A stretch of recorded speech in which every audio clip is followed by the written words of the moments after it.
নমস্কার, আরও একবার সবাইকে আন্তরিক অভিনন্দন। আজ আলোচনা করব সম্পূর্ণ মে 2026 বিশ্বরাশির মানুষদের জন্য কেমন থাকবে সেই সম্বন্ধে।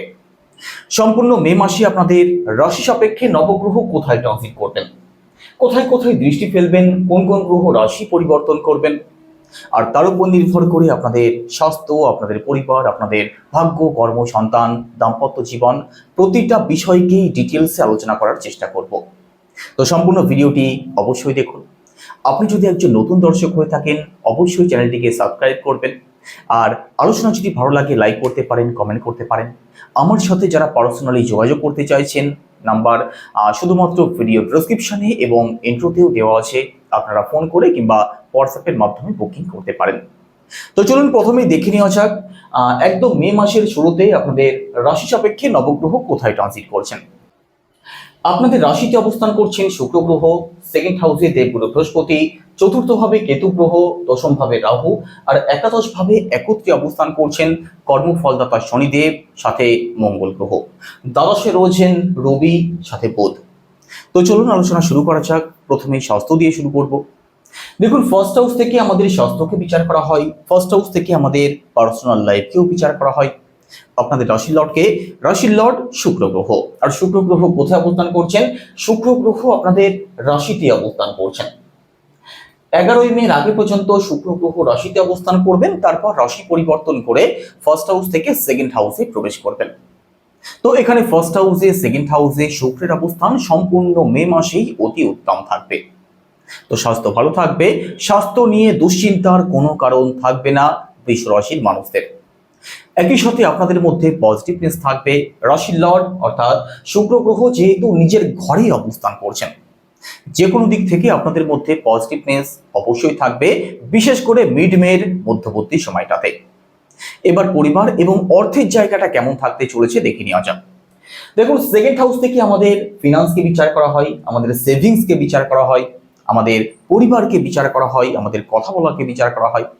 তো এখানে সেকেন্ড হাউসের লর্ড বুধ গ্রহ, আর বুধ গ্রহ আপনাদের দ্বাদশ ভাবে অবস্থান করছেন। সেকেন্ড হাউসে দেবগুরু বৃহস্পতি অবস্থান করছেন। এখানে সেকেন্ড হাউসের লর্ড বুধ গ্রহের অবস্থান দ্বাদশ ভাবে তো ভালো থাকবে না। কতদিন?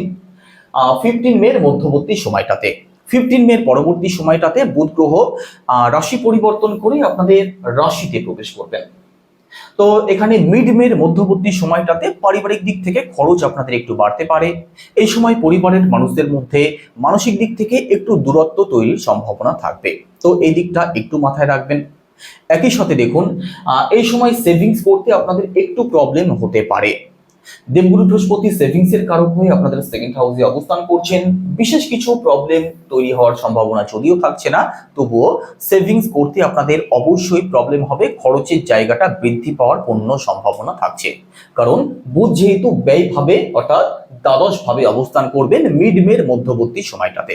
তার পরবর্তী সময় আপনাদের সেভিংস হতে শুরু করবে, পারিবারিক দিক থেকে পজিটিভ রেজাল্ট পেতে শুরু করবেন, পরিবারের মানুষদের সাপোর্ট পেতে শুরু করবেন। আর এই সময়টার মধ্যে যারা কথা বলা সংক্রান্ত কোনো কাজের সাথে যুক্ত আছেন, কমিউনিকেশন, কনসালটেন্ট, টিচিং, মার্কেটিং, এই সমস্ত কাজের দিক থেকে আপনাদের ট্রাভেল বাড়তে পারে, ছুটোছুটি একটু বেশি হতে পারে, এই দিকটা মাথায় রাখবেন। 15 এর পরবর্তী সময়ে এই সমস্ত প্রবলেমগুলো আপনাদের ঠিক হতে দেখা যাবে। প্রপার্টির কথা যদি বলা হয়, দেখুন ফোর্থ হাউস থেকে আমাদের প্রপার্টিকে বিচার করা হয়। ফোর্থ হাউসের লর্ড রবি অর্থাৎ সূর্যদেব, রবি আপনাদের দ্বাদশ ভাবে অবস্থান করছেন। তো এখানে দ্বাদশ ভাবে রবি এক্সল্টেড রয়েছেন, তবুও দ্বাদশ ভাবে রবি।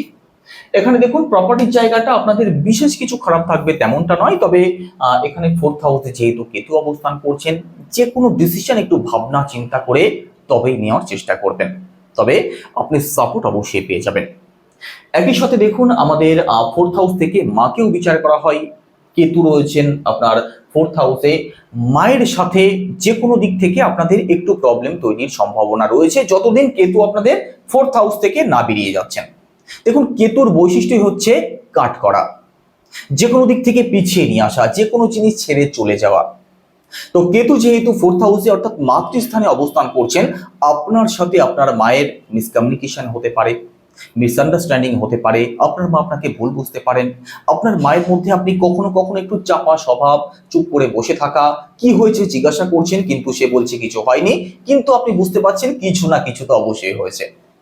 এই সমস্ত বিষয়গুলো লক্ষ্য করতে পারেন। এই সমস্ত দিক থেকে ছোটখাটো প্রবলেম আসতে পারে, একটু সিরিয়াস থাকবেন, তাহলেই ভয় নেই। দেখুন, এডুকেশনের কথা যদি বলা হয়, 4th হাউসে তো কেতু অবস্থান করছেন, একই সাথে 5th হাউসের লর্ড বুধ গ্রহ 4th হাউস এবং 5th হাউসের লর্ড উভয়ই দ্বাদশভাবে অবস্থান করছেন। মিড মের মধ্যবর্তী সময়টাতে এডুকেশনাল সংক্রান্ত কোনো ডিসিশন নেবেন না, সেটাই আপনাদের জন্য মঙ্গলজনক হবে। এই সময়ের মধ্যে কোনো এক্সাম যদি থাকে, কোনো কম্পিটিশন যদি থাকে, একটু ভাবনা চিন্তা করে তবেই ডিসিশন নেবেন, আর সেটাই আপনাদের জন্য মঙ্গলজনক হবে। মিডমের পরবর্তী সময়টায় পড়াশোনার দিক থেকে পজিটিভ রেজাল্ট অবশ্যই পেতে শুরু করবেন। এই সময় বড় কোনো সিদ্ধান্ত, কিছু অ্যাড অন যদি করতে চান, যারা নতুন অ্যাডমিশন নেবেন ভাবছেন, প্রতিটা বিষয়ের জন্য ভালো সময় থাকবে। আর এডুকেশনের প্রাইম হাউস 4th হাউসে যেহেতু কেতু অবস্থান করছেন, কখনো কখনো পড়াশোনার দিক থেকে মনকে কিন্তু ডাইভার্ট করবেন। রিলেশনের জায়গাটা কেমন থাকবে? দেখুন, এখানে 5th হাউস থেকে রিলেশনকে বিচার করা হয়। 5th হাউসের লর্ড বুধ গ্রহ এখানে দ্বাদশভাবে অবস্থান করছেন।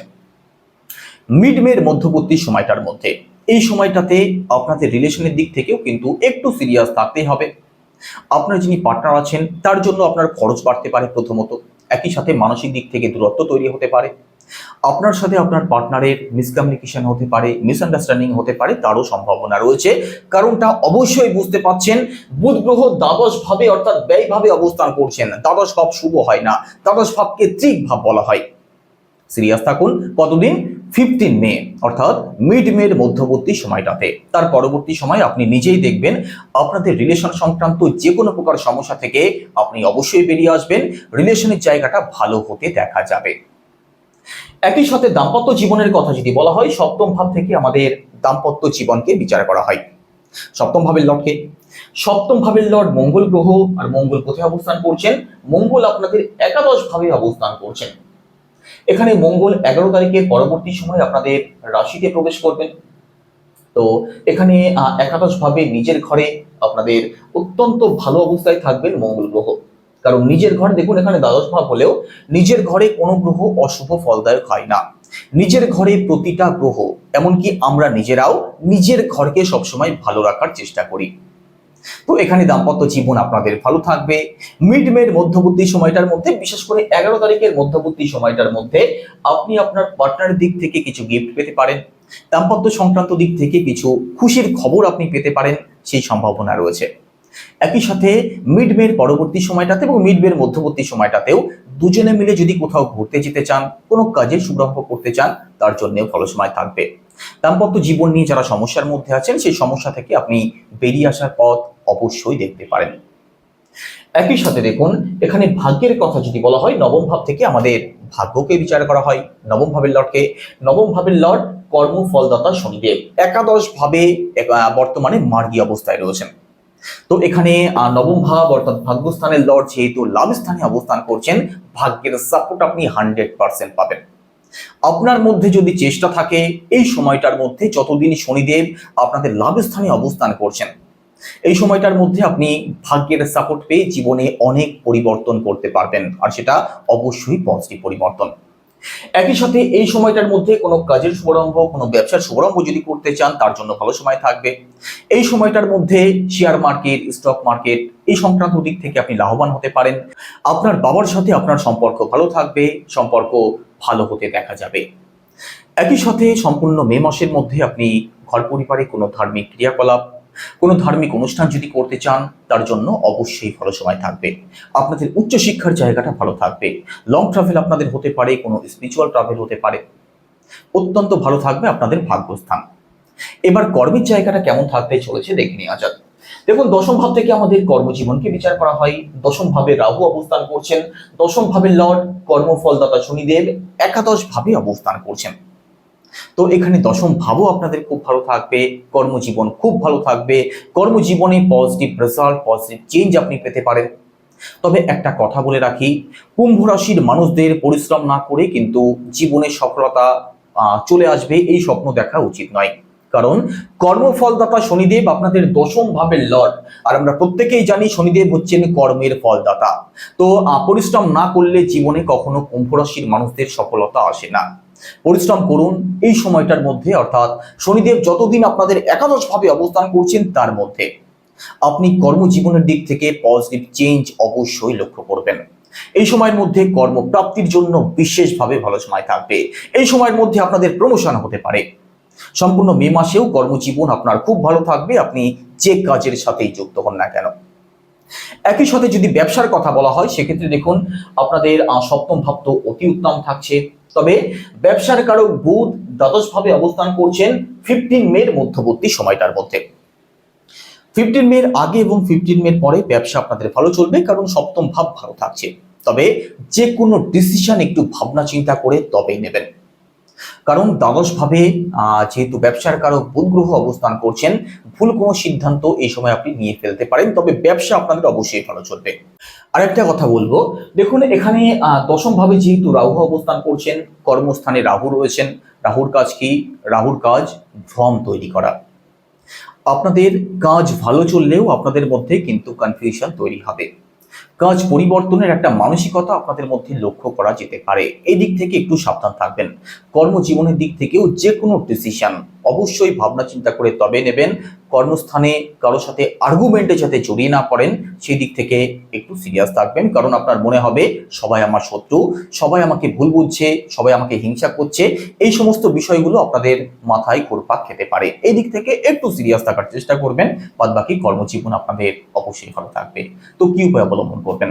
প্রথমত রবির বীজ মন্ত্র জপ করুন। সেটা কি? ওম হ্রাম হ্রিম ভ্রংসা সূর্যায় নমঃ, রোজ 108 বার। বুধের বীজ মন্ত্র জপ করুন 15 মের মধ্যবর্তী সময়টার মধ্যে। সেটা কি? ওম ব্রাম হ্রিম ভ্রংসা বুধায় নমঃ, এটাও রোজ 108 বার।